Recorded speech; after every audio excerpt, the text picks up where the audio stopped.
بسم اللہ الرحمن الرحیم۔ حضرت سعد بن ابی وقاص رضی اللہ تعالیٰ عنہ کی قبول اسلام کی طویل اور متاثر کن داستان۔ حضرت سعد بن ابی وقاص کا اصل نام سعد بن مالک تھا۔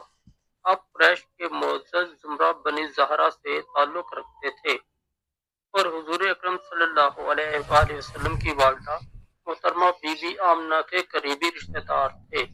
حضرت سعد اپنی دیانتداری، عقلمندی اور نرم مزاجی کی وجہ سے جوانی ہی میں قریش میں ممتاز مقام رکھتے تھے۔ آپ کی عمر صرف 17 سال تھی جب آپ اسلام کی روشنی سے منور ہوئے۔ اسلام قبول کرنے کا عظیم واقعہ۔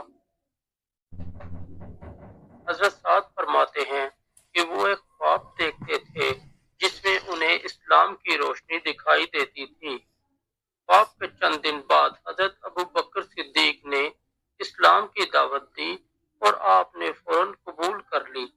آپ کا شمار ان خوش نصیب افراد میں ہوتا ہے جنہوں نے سب سے پہلے اسلام قبول کیا اور یہ اعزاز پایا کہ اسلام کی خاطر کسی بھی قربانی سے دریغ نہیں کیا۔ ماں کا امتحان اور حضرت سعد کی استقامت۔ حضرت سعد کی والدہ اپنے بیٹے سے بے پناہ محبت کرتی تھیں۔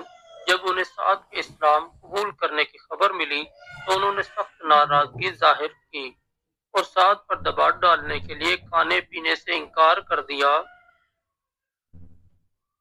انہوں نے کہا، میں کھانا نہیں کھاؤں گی، پانی نہیں پیوں گی اور سورج کے نیچے بیٹھوں گی جب تک تم اپنے دین کو چھوڑ نہیں دیتے۔ حضرت سعد نے اپنی والدہ کو بہت سمجھایا اور کہا، اماں، آپ کو معلوم ہے کہ آپ مجھے سب سے زیادہ عزیز ہیں، لیکن اگر آپ کے پاس ہو جانیں بھی ہوتی اور ایک ایک کر کے ختم ہو جاتی تب بھی میں اپنے دین کو نہیں چھوڑوں گا۔ 3 دن کی بھوک اور پیاس کے بعد ان کی والدہ مایوس ہو گئیں اور کھانے پینے پر واپس آئیں۔ قرآن پاک میں سورہ لقمان کی آیت نازل ہوئی، اور ہم نے انسان کو اپنے والدین کے ساتھ حسن سلوک کا حکم دیا، لیکن اگر وہ تجھ پر دباؤ ڈالیں کہ میرے ساتھ کسی کو شریک ٹھہرا جو تیرے علم میں نہیں تو ان کا کہنا نہ مان۔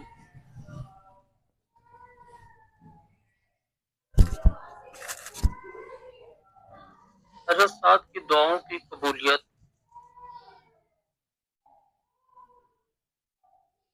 حضرت سعد کو اللہ تعالیٰ نے ایک عظیم نعمت عطا کی تھی، ان کی دعائیں فوراً قبول ہوتی تھیں۔ ایک واقعہ مشہور ہے کہ ایک شخص نے ان کے بارے میں جھوٹی افواہیں پھیلائیں۔ حضرت سعد نے اس شخص کے خلاف دعا کی اور اللہ تعالیٰ نے اسے فوراً سزا دی۔ اس واقعے کے بعد لوگ ان کی دعاؤں کی تاثیر سے خوف کھانے لگے۔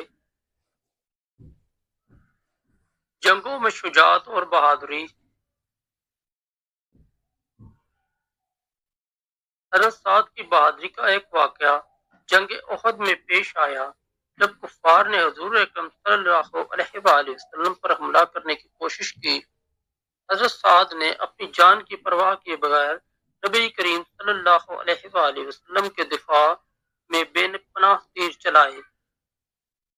نبی اکرم صلی اللہ علیہ وآلہ وسلم نے فرمایا، یہ میرا ماموں ہے، کوئی ہے جو اپنے ماموں کی طرح ہو؟ آپ کی بہادری کو ہمیشہ یاد رکھا گیا۔ اسلامی سلطنت کے پہلے گورنر۔ حضرت سعد کو فاروق اعظم کے دور میں عراق کا گورنر مقرر کیا گیا۔ آپ نے عدل و انصاف کی شاندار مثالیں قائم کیں اور اسلامی ریاست کو مضبوط کیا۔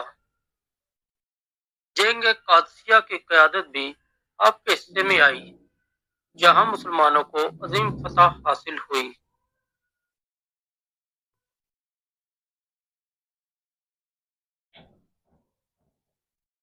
وفات۔ حضرت سعد بن ابی وقاص 80 سال کی عمر میں مدینہ کے قریب اپنی زمین پر وفات پا گئے۔ آپ نے اپنی وصیت میں فرمایا کہ انہیں وہی پرانا لباس پہنایا جائے جو جنگ بدر میں ان کے جسم پر تھا، تاکہ یہ گواہی رہے کہ وہ اسلام کے لیے لڑے اور قربانیاں دیں۔